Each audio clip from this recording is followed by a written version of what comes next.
Bonjour, bienvenue dans un nouvel OT Live. Alors aujourd'hui, comme vous pouvez le voir, j'ai pris à la lettre la proposition qu'on vous a fait la semaine dernière, à savoir de changer d'univers. J'ai changé d'univers, je suis dans un studio plus professionnel, à produit exceptionnel, dispositif exceptionnel. Je vous propose donc de parler ce soir des technologies. Simplement, je voudrais vous remercier pour cette incroyable participation qu'on a eue jeudi dernier à notre live stream. Merci pour votre disponibilité, merci pour votre confiance. C'était vraiment incroyable. Alors aujourd'hui, on parle des technologies, on va rentrer dans les détails. On n'avait pas trop eu le temps jeudi. On parle des technologies. Allez, on perd pas de temps, on y va. Petit rappel quand même sur ce qu'on vous a présenté la semaine dernière. Brain Hearing, le cerveau nous a servi d'exemple. Le cerveau nous a inspiré pour développer la nouvelle puce, la nouvelle plateforme Polaris. Ce cerveau nous a inspiré dans sa façon d'apprendre. On a mis pour la première fois au monde dans une aide auditive un réseau neuronal profond, c'est-à-dire un système de réseau, de neurones artificiels. Ce réseau de neurones, on l'a entraîné, puisque c'est sa fonction première. On l'a entraîné à partir de 12 millions de situations sonores. J'ai bien dit 12 millions. À partir de cet apprentissage, il est capable, désormais, de traiter toutes les scènes sonores. Alors, on va voir de quelle manière on peut ajuster ce traitement aux besoins de vos malentendants. On vous l'a dit, grâce à la puissance de la plateforme Velox, je rappelle rapidement les chiffres, 16 fois plus de capacité pour traiter l'information, 64 canaux, c'est toujours le record en audioprothèse, je vous le rappelle, 2 fois plus de précision sur les hautes fréquences et également 2 fois plus de puissance intrinsèque de calcul. Grâce à cette puissance, on va vous proposer de réinventer les fonctionnalités classiques. On va continuer à innover dans le domaine de la directivité, dans le domaine de la réduction de bruit et de la compression. Charge à nous de vous proposer une alternative à ces technologies, encore une fois, conventionnelles. Alors, pour remplacer la directivité, on a choisi d'utiliser 2 fonctions. Une première fonction qui s'appelle le Virtual Outer Ear, et l'autre fonction qui s'appelle le Spatial Balancer. On va les détailler, on va voir comment vous, audioprothésistes, vous allez pouvoir utiliser ces technologies pour adapter les aides auditives à vos patients. En ce qui concerne la réduction de bruit, bien évidemment, le réseau neuronal va prendre sa fonction. On a ajouté une fonction de Sound Enhancer pour moduler la quantité d'informations que vous fournirez au cerveau de vos patients. Et enfin, en ce qui concerne, je dirais, la compression, nous utilisons une technologie, le More Sound Amplifier. Là aussi, on va revenir en détail. Alors, comme je l'ai dit, on va rentrer en détail, en particulier sur la première partie, qui est cette façon de revisiter la technologie de la directivité. Alors, on va parler d'un système qui s'appelle le Virtual Outer Ear. On va parler d'effet pavillon. Cet effet pavillon, on le sait, il n'est pas le même pour tout le monde. Toutes les oreilles ne captent pas l'environnement sonore de la même façon. Que ce soit sur un plan fréquentiel, comme vous le voyez ici à l'image, l'oreille va avoir une caractéristique qui lui est propre. Certaines oreilles vont avoir une courbe de réponse plutôt plate, on va dire, en fréquence, alors que d'autres oreilles, comme vous pouvez le voir sur la courbe en vert, d'autres oreilles vont être très spécifiques sur la fréquence. Ça, c'est vrai en termes de fréquence, mais c'est vrai également en termes de spatialité. Il y a des pavillons qui vont capter très large et d'autres pavillons qui vont capter beaucoup plus étroitement.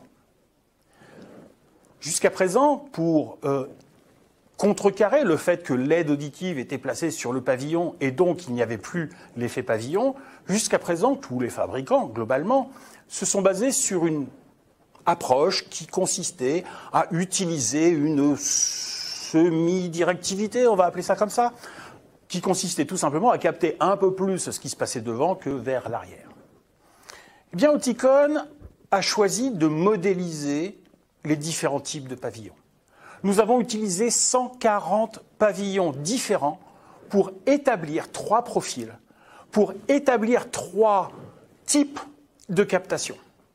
Qu'il s'agisse d'une captation différente en fréquence ou qu'il s'agisse d'une captation différente en spatialité.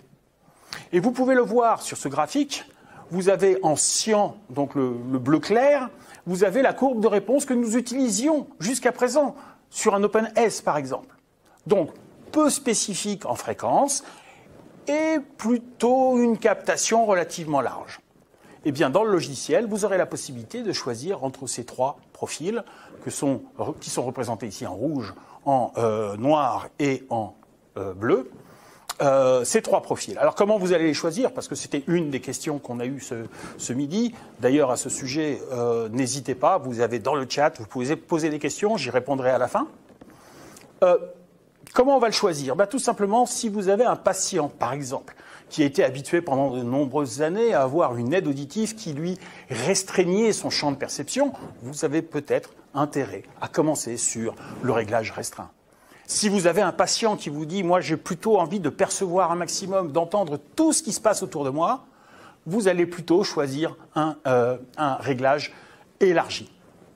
Mais vraisemblablement, ce réglage, vous allez d'abord débuter avec l'équilibré, c'est-à-dire le réglage intermédiaire, et puis dans là où les séances de réglage fin, vous allez pouvoir affiner un petit peu votre approche.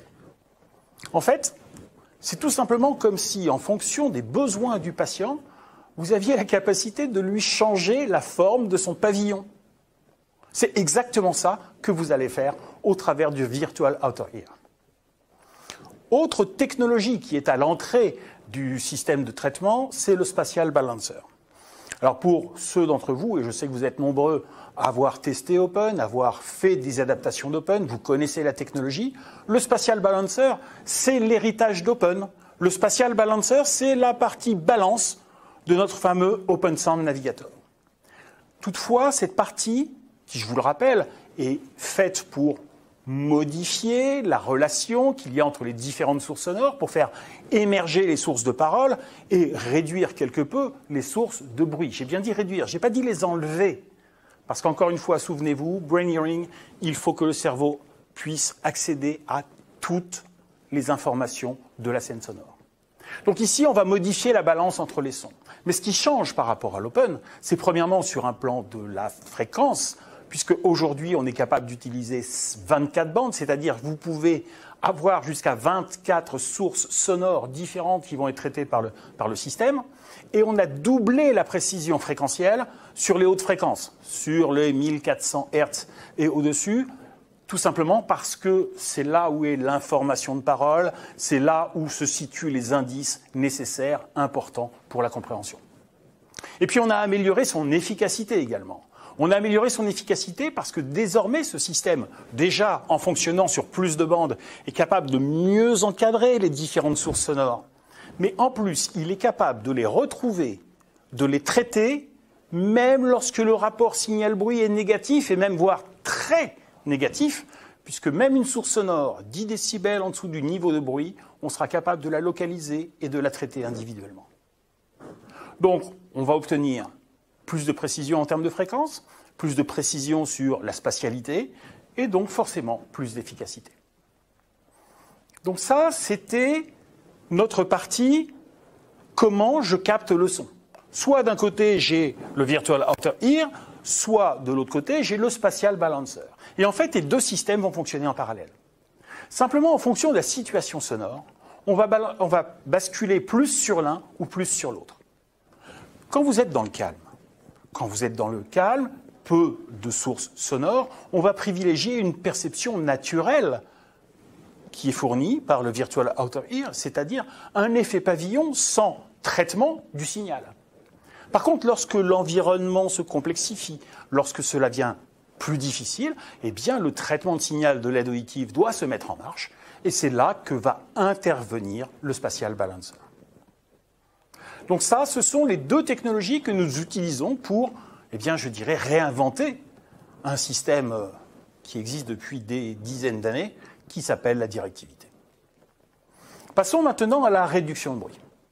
Alors, bien évidemment, pour la réduction de bruit, on va se baser sur notre réseau neuronal profond. Encore une fois, il a été entraîné 12 millions de scènes sonores. Ce qui est intéressant, ce qu'il faut bien comprendre, c'est qu'il n'est pas limité à 12 millions de scènes sonores. Je me permets de rappeler que beaucoup d'aides auditives ont 4, 5, 6, voire 8 types de situations. Nous, on l'a entraîné à partir de 12 millions. Par contre, la grande différence, c'est que s'il rencontre une situation qu'il n'a jamais rencontrée, il ne va pas aller rechercher dans sa base de données de 12 millions. Il a appris. Il sait exactement ce qu'il doit faire. Et qu'est-ce qu'on lui demande de faire? Conserver les sources sonores, toutes les sources sonores, conserver l'équilibre qui existe entre ces différentes sources sonores, et tout simplement, réduire, enlever le bruit de fond. Ça, c'est l'objectif du réseau neuronal profond. Or, ce réseau neuronal profond, il va fonctionner de la même façon pour tous les patients que vous allez voir. Il n'y a pas de réglage à faire sur ce réseau neuronal. Tout simplement parce qu'il sait traiter la scène sonore. Les autres fonctionnalités que vous allez utiliser, c'est pour lui expliquer, par rapport au travail que tu as fait, moi, je vais l'adapter aux besoins de mon malentendant. Bien évidemment, tout ça est piloté, et ça c'est extrêmement important, c'est pour ça qu'on vous en parle depuis des semaines, par notre approche Brain Hearing. Le cerveau, pour fonctionner naturellement, doit accéder à l'ensemble de la scène sonore, c'est essentiel. Maintenant que le réseau neuronal profond a fait son travail, il va nous délivrer une scène sonore parfaitement nettoyée, par contre avec beaucoup d'informations. Et peut-être que certains patients vont avoir du mal à traiter toute cette information. Peut-être qu'il va falloir l'aider encore un petit peu plus. C'est le rôle du Sound Enhancer. Le Sound Enhancer est là pour modifier la quantité d'informations sonores que vous allez fournir au cerveau de votre patient en vous basant sur ses besoins, sur ses besoins par rapport à son style de vie, par rapport à ses capacités cognitives. Non seulement on va modifier la quantité d'informations, on va le voir dans quelques instants, mais en plus, on va rehausser encore davantage tout ce qui se passe entre 1000 Hz et 4000 Hz. On le sait, 80% de l'intelligibilité se situe dans cette zone. Alors, par rapport à ce que peut faire en termes de débruitage, en termes de modification des sources sonores, les unes par rapport aux autres, si on compare ça à OpenS, vous allez avoir, avec Oticon More, 3 profils, 3 réglages différents, équilibrés, riches, confort. Et qu'est-ce qui se passe quand vous choisissez l'un ou l'autre? Si vous êtes sur un programme équilibré, par rapport à de l'OpenS, on va remonter un petit peu les sources de parole, baisser un petit peu les sources de bruit. Si vous êtes sur un profil riche, on va beaucoup augmenter la parole et un petit peu les sources de bruit. Encore une fois, il s'agit bien de sources de bruit, c'est-à-dire des sources localisables. Alors que si vous choisissez un profil plutôt de confort pour limiter la quantité d'informations que vous allez apporter au cerveau, vous allez pouvoir délivrer autant de paroles qu'avec un OpenS, mais en réduisant encore un petit peu plus les sources de bruit. Donc vous voyez bien qu'il n'est pas question d'enlever des informations, mais c'est simplement de modifier leur relation entre elles, entre ce qui nous paraît primordial, la parole, et ce qui est tout aussi important, mais qui est un petit peu moins primordial, les sources de bruit. Vous allez tout simplement pouvoir, là aussi, dans le logiciel, choisir ce profil. Alors, quelques exemples. Vous avez là aussi un patient qui, peut-être, sur un plan cognitif, va demander un peu plus d'aide que vous ne l'auriez donné à un patient jeune. Vous allez vous orienter vers confort. Si, au contraire, vous désirez apporter plus, votre patient vous fait la remarque qu'il aimerait entendre beaucoup plus de choses, vous allez passer sur un profil riche. C'est aussi simple que ça. OK. On a fait la directivité, on a fait la réduction de bruit. On va maintenant s'attaquer à la partie la plus ardue, techniquement parlant, qui est le More Sound Amplifier, c'est-à-dire notre nouvelle approche en termes de compression. Alors, le More Sound Amplifier se base sur une technologie que l'on utilise chez Oticon déjà depuis plusieurs années, qui est le gain linéaire flottant, le Speech Guard. Le Speech Guard, c'est un système de compression qui travaille dans le domaine temporel, tout simplement parce qu'il est capable d'adapter en fonction de la situation sonore, surtout en fonction de son évolution. Il sera capable d'adapter les temps de retour de la compression pour conserver au maximum l'enveloppe temporelle du signal, pour garder ces indices qui sont contenus dans cette enveloppe et qui permettent d'améliorer l'intelligibilité. Le gain linéaire flottant fonctionne pour ceci sur 4 bandes de fréquences.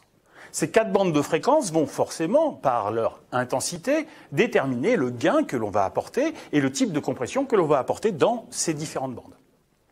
Donc le gain est calculé, les éléments faibles seront plus amplifiés que les éléments les plus forts.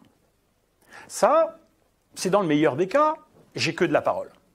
Maintenant, qu'est-ce qui se passe? Imaginez que dans cette parole, vous ayez un signal, un son aigu en bande étroite, une sonnerie par exemple, qui vient s'intercaler au milieu de la parole. Si j'utilise les 4 bandes habituelles, eh bien la bande haute fréquence va voir son gain calculé non pas par rapport à la moyenne sur cette bande-là, mais par rapport au signal le plus fort. Donc ça veut dire que sur 3 bandes, pas de changement de gain, mais sur la 4e bande, réduction du gain. Réduction du gain, même sur les zones de parole qui sont comprises dans cette bande. Donc dans ce cas-là, il est nécessaire d'encadrer encore mieux le signal de bruit, le sifflement ou ce bruit en bande étroite. Eh bien, c'est ce qui va se passer dans le Morse Sound Amplifier. On va passer d'un domaine temporel à un domaine fréquentiel. Ça veut dire quoi? Ça veut dire qu'on va multiplier par 6 notre résolution à cet instant T. En multipliant par 6 la résolution, on va pouvoir calculer sur les hautes fréquences, en particulier, c'est l'exemple que j'ai pris, un gain précis sur les fréquences qui entourent le signal perturbateur et simplement réduire, appliquer un gain plus faible sur ce signal. Alors pourquoi on ne fait pas ça tout le temps? Pourquoi est-ce que, finalement, si ça marche bien quand il y a du bruit, ça marche peut-être mieux quand il n'y a pas de bruit et pourquoi passer d'un domaine temporel à un domaine fréquentiel? Tout simplement parce que lorsque l'on travaille sur 24 bandes, et ça on le sait depuis très longtemps, plus vous avez de bandes de traitement et plus vous introduisez de la distorsion, en particulier à l'endroit où ces différentes bandes vont se rejoindre. Donc, dans une situation où la parole est prioritaire, il vaut mieux utiliser moins de bandes, avoir une approche temporelle beaucoup plus précise, et lorsque la situation sonore le demande, basculer sur une analyse plus fine, qui pourra peut-être entraîner un peu plus de distorsion, mais encore une fois, surtout va apporter plus de perception au niveau de la parole. Alors, comment on réalise cette prouesse? Tout simplement en faisant le traitement en parallèle. En fait, dans le système d'amplification de Ticon More, nous avons deux systèmes qui travaillent en parallèle. Un qui va travailler sur 4 canaux, l'autre qui va travailler sur 24 canaux, et à la sortie, on va choisir le meilleur résultat des deux. Donc en continu, tout le temps, le signal est traité sur 4 canaux, sur 24 canaux, et on regarde ce qui se passe. On va prendre un petit exemple pour comprendre comment ça fonctionne. Imaginons, nous sommes en présence de paroles, ok? Que de la parole. Donc la parole, elle va être traitée par les 4 canaux, ok? Quel est le résultat? On l'a vu tout à l'heure, reproduction de la parole, conservation d'enveloppe temporelle, très bien, ça a l'air pas mal. Qu'est-ce qui se passe sur les 24 canaux? Alors sur les 24 canaux, finalement, globalement, on va avoir la même amplification. Simplement, je viens de vous le dire, 24 canaux par rapport à 4, un petit peu plus de distorsion. C'est que de la parole, moi je veux de la qualité, qu'est-ce qui se passe? Eh bien dans ce genre de situation-là, si les deux signaux en termes d'amplification sont identiques, mais que on a que de la parole, eh bien on va les choisir. Tout simplement, le canal qui a apporté le plus de précision, à savoir les 4 canaux. Si par contre, à l'intérieur de la parole, on rajoute un petit bruit, qu'est-ce qui se passe? On traite par les 4 canaux? OK. Quel est le résultat? On l'a vu tout à l'heure. Sur les hautes fréquences, ce petit signal perturbateur va me baisser le gain. Donc lui, il va être bien calculé. Par contre, on va avoir tendance à baisser une partie de la parole. Alors que si je passe par les 24 canaux, très bien, la parole est intacte, sauf sur la toute petite bande où il y avait le bruit perturbateur. Donc dans cette situation-là, le meilleur des deux résultats, c'est bien celui qui a été obtenu en traitant sur 24 canaux. Donc dans cette situation-là, on donne la priorité à la fréquence. C'est aussi simple que ça. 4 canaux, 24 canaux, je compare. Qui a gagné? OK, eh bien, c'est le signal que j'utilise. Donc en résumé, on est dans une situation où il n'y a que la parole. On est sur un domaine temporel. On va donner priorité à la vitesse, modifier ces temps de retour de manière à conserver l'enveloppe temporelle. Par contre, si on a de la parole mais qu'un bruit vient perturber cette parole, eh bien on va basculer sur un domaine fréquentiel. On va donner la priorité dans ces situations aux 24 bandes d'analyse. Voilà, ça c'était le More Sound Amplifier.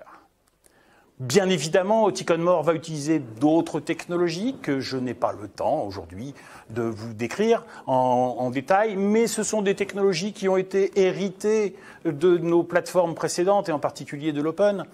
Vous avez bien sûr le Spatial Sound pour conserver les différences interorales de niveau, un système qui a fait ses preuves, les patients le disent, il localise beaucoup mieux les sons. Le Speech Rescue, système d'abaissement fréquentiel qui présente un avantage incroyable, qui est tout simplement de ne pas demander de temps d'accoutumance. Vous avez un résultat immédiat, il n'y a pas d'accoutumance, donc si par la suite vous n'en avez plus besoin, il n'y aura pas de période de désaccoutumance ou de désapprentissage, comme certains le proposent. Le Soft Speech Booster permet d'amplifier les voix faibles ou les voix distantes.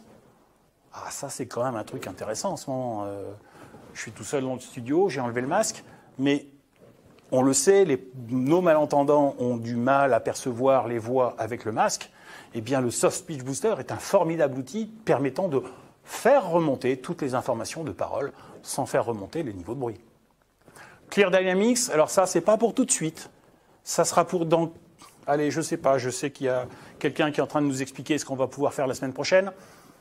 Le Clear Dynamics, c'est tout simplement un système qui, pour les personnes qui vont dans des restaurants très bruyants, c'est pour ça que j'ai dit que c'était pas pour tout de suite, les personnes qui vont écouter de la musique live, eh oui, c'est pas pour tout de suite.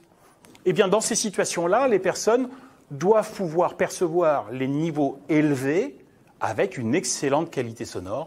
On a augmenté la dynamique d'entrée pour traiter ces sons. Bien sûr, le Wind Noise Management, gestion du bruit du vent, le Tinnitus Sound Support qui nous permet de répondre aux besoins et mettre en place des thérapies sonores pour nos patients acouphéniques.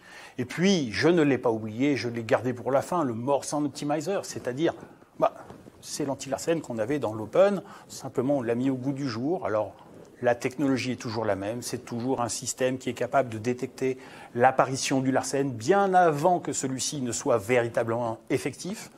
C'est un anti-Larsen, comme j'aime l'appeler. C'est le même système dans le More Sound Optimizer. Le nom a changé parce que le nom du produit a changé. Puis il y a une petite fonction supplémentaire. On le verra dans les sessions de Génie. Je vous rappellerai tout à l'heure les dates, mais la semaine prochaine, on se revoit pour vous présenter Génie, la connectivité et tout ce qu'il y a autour.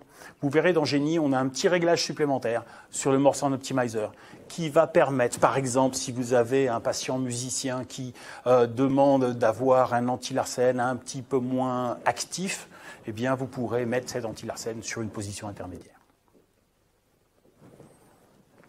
Donc, si je dois conclure, Oticon, avec Oticon More, réinvente l'audiologie. La directivité, nous l'avons remplacée par le Virtual Outer Ear et le Spatial Balancer. La réduction de bruit, on a un réseau neuronal profond qui sait exactement ce qu'il doit faire en présence de bruit.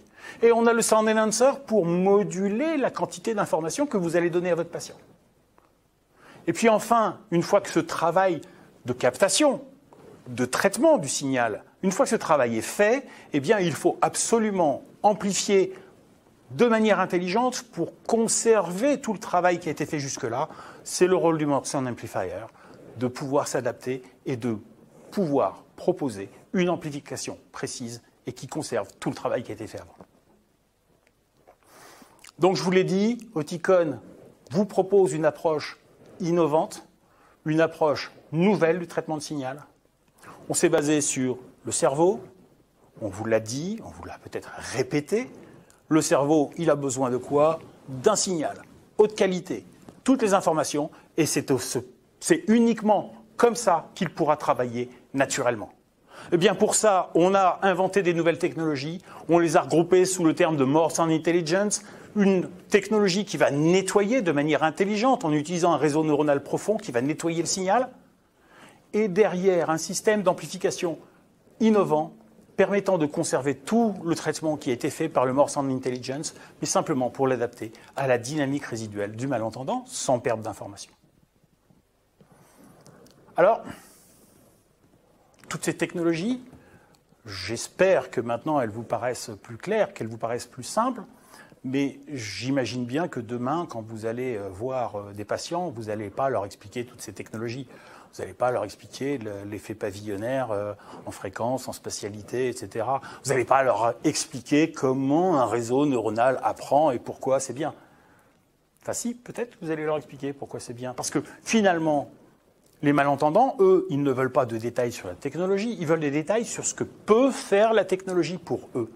Ce qui les intéresse, ce n'est pas le comment, ce qui les intéresse, c'est le quoi. Alors qu'est-ce qu'on va leur dire? Comment on va leur expliquer une technologie aussi novatrice, mais en des mots simples? On est parti d'un point de vue qui était de dire, voilà, on a le cerveau. Le cerveau, c'est peut-être le plus bel outil qui permette de traiter la scène sonore. Eh ben, on a utilisé un système, un circuit intégré qui va inclure un système de neurones artificiels qui vont reproduire la façon d'apprendre du cerveau. Normalement, rien que ça, vous avez un effet waouh! Ce réseau neuronal, ces systèmes de petits neurones artificiels, on en a fait quoi? Eh bien, on les a entraînés. On les a entraînés à quoi faire? On les a entraînés à traiter l'information pour qu'elle soit comme le cerveau le demande. On a un système qui imite le cerveau pour être capable de délivrer au cerveau ce qui est nécessaire pour chaque scène sonore, quelle que soit la situation. Et en plus, on donne la possibilité à vous, audioprothésistes, lors de l'adaptation, de moduler cette quantité d'informations, soit dans la partie de captation, soit dans la partie de restitution. Donc vous avez tous les outils pour adapter aux besoins, aux préférences du malentendant. Donc vous avez une aide auditive intelligente, une aide auditive qui sait exactement quel est le résultat que l'on attend d'elle, et en plus, vous avez les outils pour l'adapter à vos malentendants. En cette veille de changement en ce qui concerne le 100% santé et l'apparition d'aides auditives donc entièrement prises en charge, la classe 1, je pense que ce discours est un vrai discours qui va vous permettre de vous différencier par rapport aux aides auditives de classe 1. Vous allez avoir un vrai discours pour dire, voilà, vous avez des aides auditives qui fonctionnent sur un système classique, normal, conventionnel, ce sont de très bonnes aides auditives, mais vous avez un nouveau truc, un truc incroyable, un truc épatant. Une aide auditive avec des neurones artificiels. Une aide auditive qui a appris à traiter l'environnement. Si ça, c'est pas un message différenciant, alors...